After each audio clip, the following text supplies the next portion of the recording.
I have a ton of pets, but none with 4 legs. We've got tarantulas, scorpions, reptiles. Oh my goodness. We travel a lot, so I need pets that can be home alone for a week and not die, so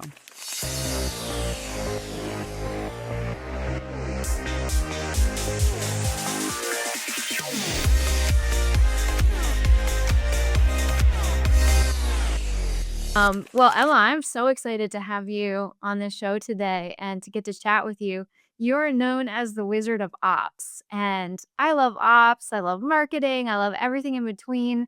And I am so excited to hear your thoughts and everything that you're doing to help be a leader in the industry and for the people that you work alongside. So, tell us a little bit about your background and how you got into ops, what you're doing right now, all those wonderful things. sure. Thanks so much for having me, Rebecca. Excited to be here. So I started in direct response about a decade ago. I was working as the COO of an HVAC, a commercial HVAC company, and it just kind of fell upon me. I was moving from Dallas to Austin, and operations is operations is operations. If you're a COO in one industry, you can pretty much be a COO in any industry. And so I found myself in direct response, actually not as a COO, as a part-time person. I was trying to figure out what I wanted to do next. And I ended up staying at that company for 3 years, becoming the COO of that company, growing it from about $550,000 a year to 7 million. And then starting my own business, Shockwave Solutions, which is a COO and operations team service business. We come into your business and we become your operations team. I too love everything from marketing to ops to logistics, problem solving, putting together puzzles that most people can't put together. So that's what I've been doing like the past decade. I love it. Yeah, it's fun putting puzzle pieces together. I call it solutioneering. I think I stole that from somewhere. It might have been Disney. I don't know. But I love that sort of the mental challenge, but you also get to roll up your sleeves and dive in with your team too. So, what are some qualities or aspects of your job that you absolutely love about being a leader and working in the field? Sure. I get to have total responsibility because I take total responsibility. It's very rare now. Generally, you hear, no one told me to do that, or I didn't know, or it's so and so's fault. And with that comes a lot of having responsibility or control. And in my role, I have all the responsibility. I can't say no one told me to do that. I'm an executive. I have to figure out what needs to be done, right? But I get to have all the control and all the responsibility of what we do, how we do it. So while I'm responsible for the outcomes, I also get to choose and what we do, what bricks we're laying and where. So that's really enjoyable for me. That's great. You mentioned you had incredible success in your past experience, and now you're transforming that for other people. And I know we're going to talk a little bit about scaling. I'm sure we'll talk a lot about scaling. I hear people often, when I ask them or they're talking about what that means to them, give different definitions or they have different just goals in mind, I would say, for what they're looking to scale. So, can you describe and define scaling for us and what that looks like for you and the companies you work with? Sure. I think scaling and growth are 2 different things, and people mix them up often. You can grow and not be scaling. When we're scaling, we're putting first, we're putting all the pieces together and making sure that we have them aligned for scale, for obsessive growth, where all eyes are on that. We're going to be 100% focused 100% on of the time on the growth of the business. And so scaling is literally multiplying everything, multiplying mechanisms, multiplying traffic sources, multiplying revenue, multiplying profits as well. There has to be a multiplier in every single aspect at scale. That's a great way of describing it. And you're right. Your point about growth makes me think of a guest who shared that cancer is a growth. So, not all growth is necessarily positive either. And I appreciate how you differentiate the two there. When it comes to scaling, and helping other people scale, what are some key factors that you need to pay attention to in order to think through the structure of what that is and help people get to that goal? Sure, I love this question because people don't think about this. All they wanna know is how to get more traffic, how to get more traffic, how to get more traffic. They don't think through, "Do I have a scalable product? Can my product survive at 1,000 orders a day? How about 1,000 orders an hour?" So where is my breaking point in scale? So understanding what your product limitations are, and every product has limitations. So whether it be because your middleware won't be able to handle the members area, or it's your supplements can't be turned that quickly, or you can't have that many people in a mastermind because it's a mastermind. You can't service 10,000 people, right? Or maybe you can, you just switch up how you're doing things, but that's the first thing. The second thing is the merchant accounts. People never think about the damn merchant accounts. You only have so much money that you can process every month, and once you hit a certain capacity, if you haven't let the merchant accounts know that you're expecting to get there and work through that with them, they could literally shut you down. They could stop you from selling anymore. Or so much worse, they could take some of the money and hold it for 6 months. So if your profit margin is 20 to 24%, which is incredibly healthy in like the supplement space, and they decide they're gonna hold 20% because you scaled too quickly, you're pretty much screwed. You're not gonna have any money to grow, right? You're not gonna have any money to scale. And then the final thing that I'm just always like, here's an explanation point we have to be looking at is your traffic costs, your operating costs, and your when you start becoming profitable on the product. Particularly in direct response and e-commerce, you don't have profitability on day 1. Usually, it doesn't happen till, like, day 30, day 45. So, you need to know your day that you become profitable. You need to watch your attrition and make sure that that's not, wavering in any way or falling off too quickly. You wanna watch it by traffic source because perhaps there are some that are really, really good and 1 or 2 that are really bad that you should cut.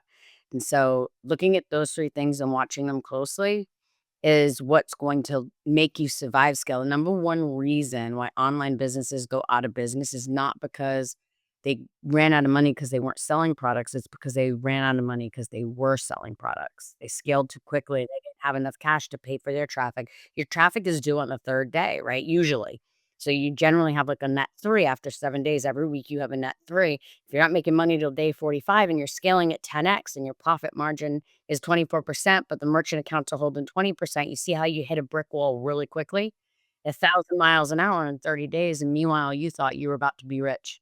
That is a cautionary tale for anyone who is really eager and hungry to scale and they aren't taking those costs and limitations into consideration, which is exactly why they need someone like you, a wizard of ops, to put all those elements and help them see big picture, but also manage the smaller details too, or the folks who are managing those aspects. That sounds like it could be one of the bigger operational mistakes when trying to scale is to ignore those three things or maybe to not have a plan in place. Are there any other mistakes you've seen folks make? There are 100. So if I'm scaling and I go from 100 sales a day to 1,000 sales a day, let's say over 2 months' time, what do you think happens with customer service?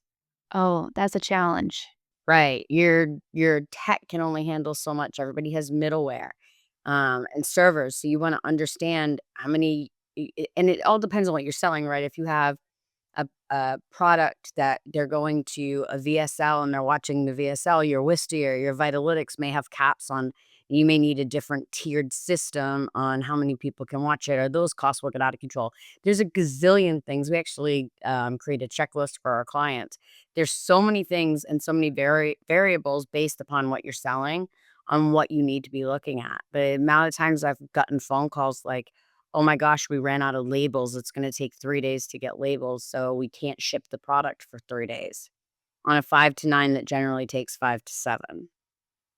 Cause tons of chargebacks and tons of issues, so it's really important to be looking at what are the components that go into from sales to delivery, not from sales, but from sales to delivery. From the moment that someone clicks on my ad all the way through they have the product in their hand, what goes into that, and what is the breaking point? Where does that break? Where does each thing break down? And just really, really focusing in on making sure that you have parameters set up so that either you have caps or you have contingencies. Mm. And when you're working with clients, are you helping them look at their whole value chain and figure out how do we make sure that we are being that efficient, effective, sort of proactive when it comes to any kind of risk mitigation? Are you helping them look at that as a group, or are you helping them build that fresh from the start? So it could be any of the above, right? It depends on the client. Some clients come to me a lot more well together than others. Most have no idea where their breaking points are, and I'm building and owning the whole thing. And then teaching it to them, I own it, I maintain it, but I teach it to them. That way they're never chained to me. I don't like anybody to be chained to my service or, we're a team that comes in and we're outsourced. If they choose that they wanna move on, I don't want them to feel like, "Oh, I can't because," or, "We're gonna have to get someone else in and pay 2 people so they can learn what she," like, you have the entire deck. So we definitely teach our clients what we're doing, but we own it. We create it and then we own it. So, Emma, the teaching, that sounds so important and really crucial if the company is going to execute on what you've built for them and have started to execute on. How do you ensure alignment within the company that you're working with and reach all of the departments in the best, most optimal way? These are really great questions. I'd almost think we plan them ahead of time. I love this. So the first thing that we do is a team at Shockwave is we come into the business. Every business starts the same way. It's called the starter package. And they come in and we assess every single department in their business. And so we're looking at their customer service SOPs, their macros in customer service, their financial statements, their merchant accounts. How much are they paying for their merchant accounts? Because so many people think, oh, I'm paying 2 to 3%, and they're paying 4 to 5, 6% sometimes when it's all said and done. So we're auditing every aspect of their business and then looking for opportunities for improvement. But it also gives us an opportunity to date each other before you come in and you marry me, because that's what a visionary integrator, relationship is, a CEO, a COO relationship is. You become a partnership. Even though I'm not a partner in the business, it becomes a partnership, and all of these things become our children, what we're responsible for. So we get to date a little bit. Do I like you? Do you like me? I put a lot of time in my staff, in their training. I have A players, and I don't wanna lose them. Are you gonna be rude to them? And make them wanna quit because I'm not gonna bring you on because they're more important to me than one client. So we have a little bit of time together, and then once we go through, we create a plan that is, here are all your biggest opportunities for improvement, for effectiveness, for efficiency, and for profitability. And then here are our goals, and here are the specifications on what we're going to do to fix it. So you can either take those and do them yourself, or you can hire us to do them to work with you. So that's how we're able to bring on clients and really understand the business. And then the second half of that is the first quarter we bring them on, I do something called a wave with them. It's a foundational framework. It's written vision, absolute focus, values driven future, and an execution plan. So I don't need to call them every single time I wanna make a small decision in the business. I'm able to do that without their help because I understand the vision of the company, what we're focused on accomplishing, what our goals are in the next 1, 3, 5, and 10 years. What does the big picture look like? And I'm capable of then running the business on their behalf with, I don't wanna say no interaction, because there's certainly interaction. We have to have, regular meetings where we maintain that we're staying on the same page, but it's quick and easy updates, goals, accomplishments, making sure we're aligned, and then moving forward.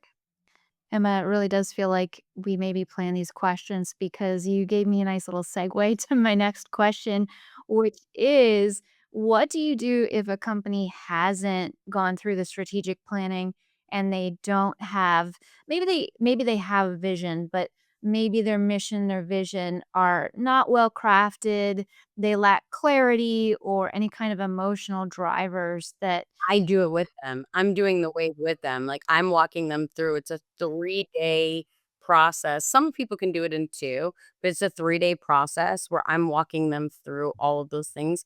I created the wave system, and so I walk them through it. They go on this journey with me or they don't work with me. nice. Yeah, Yeah. because it's important because a lot of times you'll hear visionary entrepreneurs specifically, my team can't keep up with me. We can never finish projects. I've given all I can and they are not able to do it. And it's because they believe that they've created this beautiful roadmap to get to where they want to go and they haven't. They they've spoken a completely different language that nobody understands, and then they're coming up every couple of weeks with new ideas that people don't know how to cultivate and mold, and it ends up throwing wrenches at the goals that they told them the week before. So that's, I think where my superpower comes in is I speak visionary entrepreneur. I absolutely understand how to extract those things from them and then to keep their ideas either on a shelf, in the trash, or moving forward.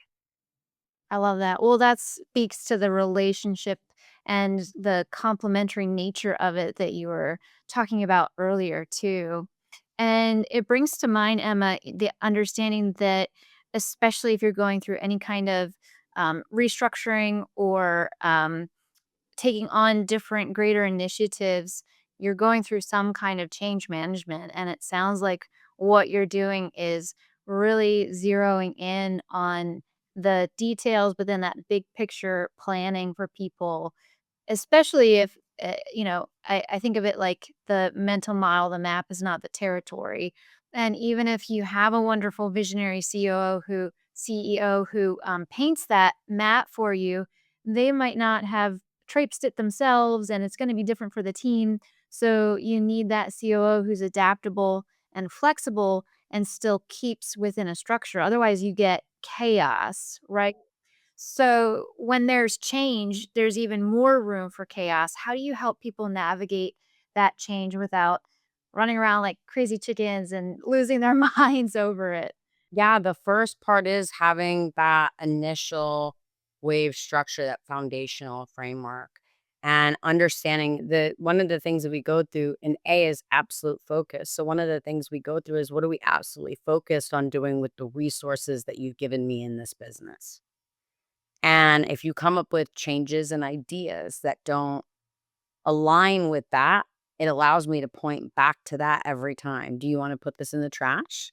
Or do you wanna go start a new LLC with new resources to get this done? And if it does align, we go through and talk about, here's the resources we need to maintain what we've committed to getting done this year. How this is how I can inject this new idea. This is what I need to do it. Do you wanna move forward? Do you wanna put it on a shelf and wait a while? And that's really important that to have a foundational framework and then an operational framework that your business moves forward in. Once someone experiences that, even like I've worked with some amazingly wonderful visionaries and they have 100 ideas a day that they can't wait to tell me in the morning because we're gonna go make a billion gazillion dollars today if we just stop everything else and do this one thing.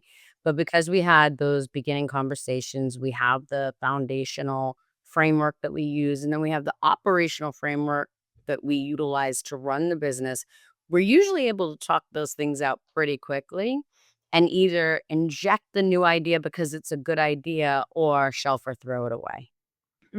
I love that. You're the accountability keeper in a way and keeping that great focus for everyone because how easy it is to get that shiny object syndrome or to go off on a tangent and come up with all these great ideas that could potentially be something, but is it going to get you to the goal?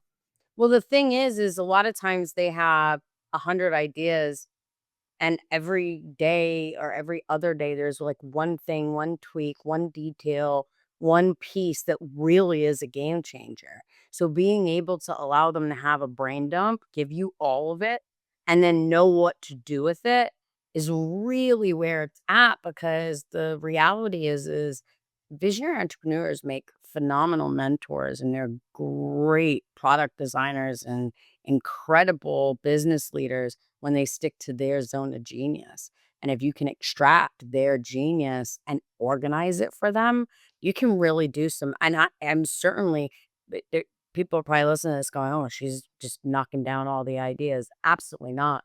I'm absolutely, I know what he would hire me. I'm taking the ideas and I'm filtering them, good ideas, bad ideas, not right now ideas. And then I'm implementing and executing on ideas that normally throw wrenches at goals. Instead, we're still getting goals done and we're adding to them constantly, growing and growing and growing, and sometimes scaling and scaling and scaling. I love that word filter. In a sense, it sounds like, you know, for you, priorities are going to be really key in knowing what are the priorities, what can we, I love the idea of triaging. And I love what you're talking about here too, because it could be an idea for later, but what are we needing to work on now? Or what do we need to reframe and mold into something useful for us? Because if what I'm hearing correctly is, people are coming to you with an unshaped, perhaps thought or idea, and you're giving them that opportunity to bounce around, play with it, and talk it through, maybe even in a scenario setting before actually tackling it head on. Is that accurate? It's pretty accurate. It's fun though, isn't it, to be able to be in those situations? What do you like to do when you get a whole bunch of great ideas and you have to organize them and shape them? Do you have a system for yourself to keep track of those, or to have them in that holding period, that holding zone when you're ready to approach them again? So I have multiple strategies and they kind of are a little bit different per client just because the clients are so different. I have a client that will only speak to me in person about his ideas. And so it's can't have anything electronic around me because he goes really, really quickly. And so I can actually write way faster than I can type. I can shorthand take notes. So for him, I'm just taking notes in a notebook. And then later on, I look through that notebook and I make lists. And then I go back and I write back to him, "This is what I heard. This is what I think. This is how I feel. This is what I think we should do next. You tell me, your thoughts," and we go back and forth that way. For the most part, with most of my clients, I have basically, Notion notes, and I date them, and for a lot of them I will let them do brain dumps, and I'll just if I hear something really good or a tweak that's really good or something that we should implement right away because 'cause it'll make us a bunch of money, I'll just grab that and extract it right away. And then for most of it, I'll actually date it, and then I'll have these little I have this, same notion that I do over and over again that's like a list, and it has 2 blocks next to it. And so the first time they come back and they mention it, I check the box. The second time they come back and they mention it, I check the box, and that's a valuable idea. That's something that keeps resonated in their head, and it's something they wanna move forward with. Th These guys get ideas every single day and usually won't even remember them. So if it's not something that I think that I can extract and make money from, it's a low-hanging fruit and a home run, I just leave it and see what how often do they come back? And how often do I check off too? And it's actually not that often. But when they do, I know that I need to take a serious hard look at it because it's really laying heavy in their head. That's so clever. That is a great idea, and I feel like anyone could implement that in whatever role they're in with their supervisor, their boss, whomever they're working That's alongside. something you gotta be careful with because depending if I went to with someone on my marketing team and I said, "Hey, go do the split test," and they said, "Oh, I didn't do it because you didn't come back twice," you might get fired. So you might wanna be really, really careful on the role that you're in the role that you're in if you're told to do something. I'm fortunate where I'm in a higher role and I can kinda make those decisions to hold off on things. Yeah. But yeah. Yeah, more so for the I'm thinking more so for the ideas or what you hear people paying the most attention to and talking about, right? Because to your point, if they're mentioning it, it's heavy on their mind. And so if there's something being repeated or an idea, how are we tracking that and how are we keeping tabs on that? I think I love that idea and exploring how we can be better at listening to our team members or our bosses better because sometimes it can kind of go in one ear and out the other. And I feel like when people are repeating themselves, that is the most important thing. So I just love how you do that for your work. I'm curious, I always like to invite the audience to join in the conversation too. So feel free to share your own thoughts online. But you mentioned Notion app, Emma, and I love technology. I love how easy it can make things for us. I love how you still have your handwritten notes. You can see I have a pen. I do too. But AI and automation have really changed the game for a lot of industries, especially, in my opinion, operations and marketing. So, how or have you, I should first start, have you started implementing that in your own work? Do you build that into the plan and strategy for your clients as well? Yes, absolutely. I actually, last month spoke at AI Bot Summit in Orlando, AI Bot Summit 4 in Orlando, and there is no department that AI automations and robotics is not touching, and if you're not using it and learning how to master it, you will get left behind. I think there's way too many people that think that it's gonna replace them, so they are instead of embracing it, they're fighting it. But for people who are learning how to utilize it, I'm able to produce 5 times the work I was able to produce 3 years ago, and I've always been a huge producer. I've been a massive producer, which is why I've been able to be successful. So imagine now what I can produce in a work week. Mm. And so I think that for people who learn how to utilize, and I'll talk about how we do it in a second, but for people who learn how to utilize AI to do their job, and it's not about it taking over their job, it's about them being able to create way more production and become way more valuable as an asset because they are producing so much more. It's making them invaluable, but we do things from utilizing the AI tools inside of ClickUp to create projects, to automations that, we no longer need to have project managers going in there and looking through what to do, what resources are needed. We're able to set automations so it goes directly into Slack, notifies the person it needs to notify. We've literally eliminated an entire role, by utilizing that. And then there's so many tools that we're able to use to assess data. Not only can automations pull the data for you now, so you're not spending time making endless spreadsheets. You also aren't spending time looking through spreadsheets. You wanna know how many mistakes AI makes? None. 0. 0. So it can analyze data for you and make good driven data-driven decisions for you, from looking at split tests to understanding your attrition on your recurring subscription plans to looking through your financials. I actually just used this for my own company. Last night I took and I put all my expenses, all my labor, all my client payments, and I basically said, given today's world with AI automations, robotics, and being able to make autonomous agents, which we also create autonomous agents in MindPal, where am I missing opportunity for savings, on how did I word it? Where am I missing opportunity for savings on foolish spending? You wanna be careful because 'cause it'll keep you from growth, right? So you really have to tell AI what it's looking for, and it gave me, like, 20 different things that I should be doing, and you'd think that I know everything. No, absolutely not. Like, nobody does. Nobody does. AI will find stuff all the time.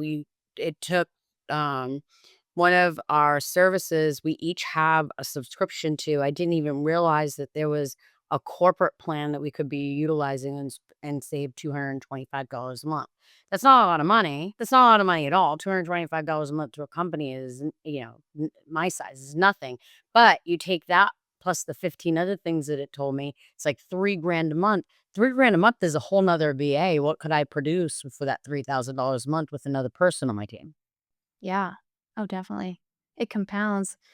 That is so cool. I love having using AI efficiently to find more efficiency is a game changer. What are some of the other tools that you like to use to support your business or you recommend for other businesses, especially, you mentioned the elimination of a role. I often see it as the elimination of tedious tasks so that people can be empowered to do their job more effectively. So, if I'm looking to scale my company, what are some of those quick, like no brainer automations or AI platforms you're like, yes, you must use these. This is going to help you? Obviously, ChatGPT, Claude, obviously those, but there's a couple of other ones.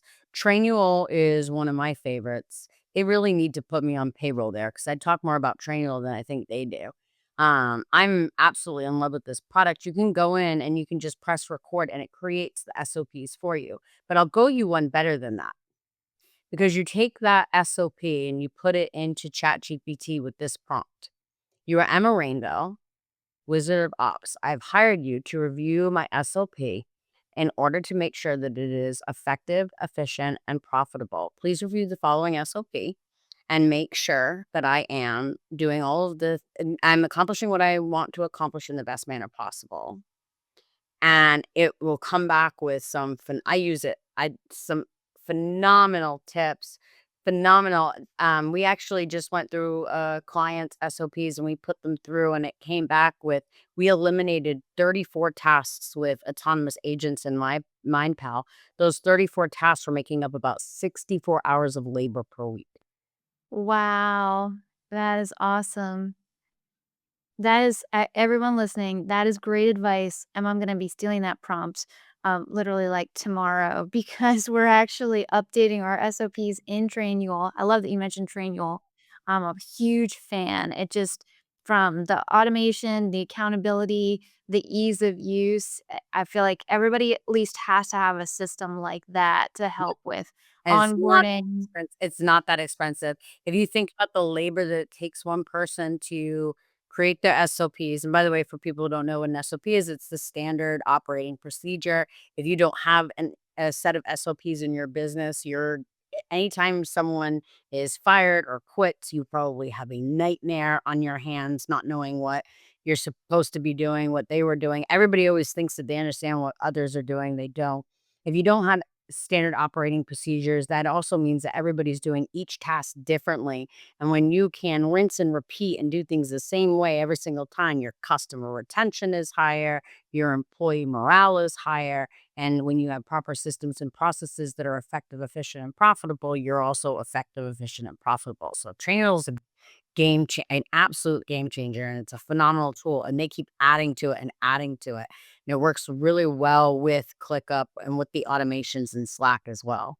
Absolutely. Yeah, we get emails every day, I feel like, with another update or someone in the community is asking questions. So, um, yeah, I feel like you just gave the pitch for why it's important and a pitch for ops, by the way, too. But we'll be tagging Trainual in this. So Trainual, if you're listening, we love you. Um, but I feel like there's so many different avenues that we could dive down and talk about this for hours, Emma. I want to make sure that we get to the heart too of what you feel it's important for everyone to know right here, right now, in this day and age, when it comes to all the different tech we have, when it comes to all the different ways to communicate and all the great, shiny ideas that are out there. What are some of or the one most important thing that ops leaders really need to focus in on right now that you would encourage everyone to pay attention to? Sure, it's I've been saying it the whole time, but it's gonna boil down to people development, believe it or not. So, utilizing these tools, but also making sure that your people know how to utilize the tools and that you're spending time training them. The amount of leaders that I'm hearing tell me like my job isn't to educate my staff. My job isn't to I'm not going to pay for training for them. It blows my mind every time. You want to grow your business but you don't want to grow your staff that has a tribal knowledge in your business. Turnover is so expensive, so expensive. Keeping your staff happy, emotionally healthy in your business, meaning they love your business, they love your products, and they'll be your biggest cheerleaders in the world. invest in people development, invest your time, your energy in people development. We have all of our staff in uh, uh, mastermind called Ignite Mastermind, where they literally are just going and learning about AI. Every single week, they have a Wednesday call, and I have all of my A players, which is all of my staff, by the way, going on those calls to make sure that they're learning the new things like Elon Musk, not Tesla, but Elon Musk came out with a new AI tool, Grok. And so we just bought Super Grok. For those of you who don't know about this, it's basically ChatGPT, but it's Elon Musk's ChatGPT. It's like 30 bucks a month and it's on fire. Like it's incredible. It might be as good or better than the $200 version. The $30 version. I'm still playing with it, but it might be better. How would I know about this if I wasn't following people who were doing nothing but studying AI, robotics, and automations and what can be done now? And so I'm following those leaders, and then I am teaching my staff and putting my staff with those leaders to make sure that we're moving with the time so that my business is growing with the time and so that my staff is growing with the time so that we can grow together because that's exactly what's going to happen in the coming months. Things we people think we're in the center of what's happening with AI. We're at the very beginning. We're at the very beginning. Things are about to change massively. So what a time to be alive. But that's what I would say. Really spend time developing your people and making sure that you're putting yourself in situations with the right people who are studying automations, who are studying AI, who are studying machine learning, who are studying robotics, because the only people that are going to do well on the other side of all of this is people who understand it and know how to utilize it.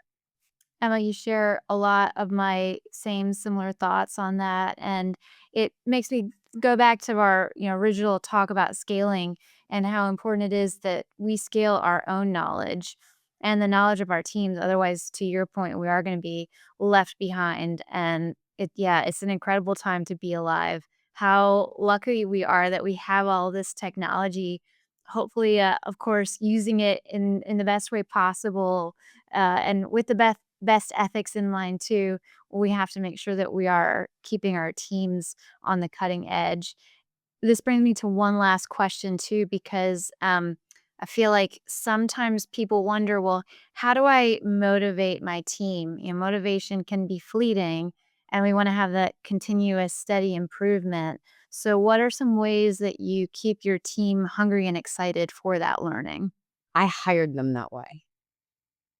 And I think that that's really, really important. When you hire people who want a job, you're never going to get them excited about stuff like AI and robotics. They're going to actually be your deflectors. So number 1, hire that way. Number 2, reward them and get excited about when they learn new things. I love when Everlearn came out, I bought the lifetime I'm a lifetime prescription subscription person. If you have a lifetime subscription, I'm gonna buy it every single time, even though I know it's probably not gonna be useful to me in 3 months because everything's changing so quickly. Anyway, so I bought the lifetime to MindPal, and I assigned one of my staff to go in and play with it, figure it out, and then present it to the other staff. What do people love more than anything? Teaching other people what they know. People wanna talk and they wanna be smart and they wanna feel valuable. And so the best way you can make them feel valuable is by encouraging them to go learn something and then allowing them to present it to people.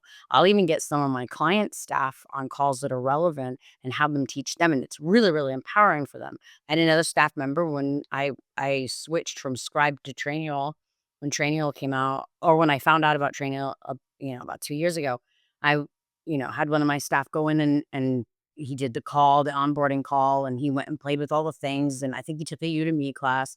Same thing with ClickUp. So one of my guys is always going in, or girls, is going in and learning the new tool and then presenting on it, and just we really make it a big deal that you're the it person for ClickUp. You're the it person for Trainio. You're the it person. So when a client or anybody has a question, you're the go-to. People love being the go-to. If you're not hiring people who love to be the go-to, Go hire people that love to be the go-to and get rid of the ones that are not. The ones that are not gonna move into the next phase of this with. Emma, that is such great advice and so encouraging. You got me like I've already got some really great ideas from what you shared, so I'm excited to go and implement them for my team. But I hope everybody listening also takes your advice and such a practical wisdom around ops and how we can motivate others. So I know we're coming at the end of our time. How can people get in touch with you and work with you directly?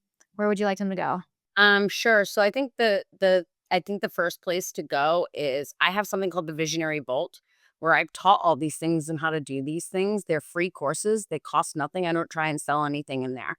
And so that's at specialopspodcast.com. So they can go there and take all the courses. I also have a book that's out. It's called Scope. It's by Emma Rainville. You can get that on Amazon. So check those things out, and how to get in touch with me if you have further questions is in the book and on the website. I love it. Emma, just a fount of wisdom and value. You know, I'm going to dive into the vault. I'm so excited to learn a lot more from you. And to our audience, I hope you will go and visit those sites. We'll have them linked below. This has been another episode of Bad Bosses, Great Leaders. Emma, thank you so much for joining us. And thank you to our audience for tuning in.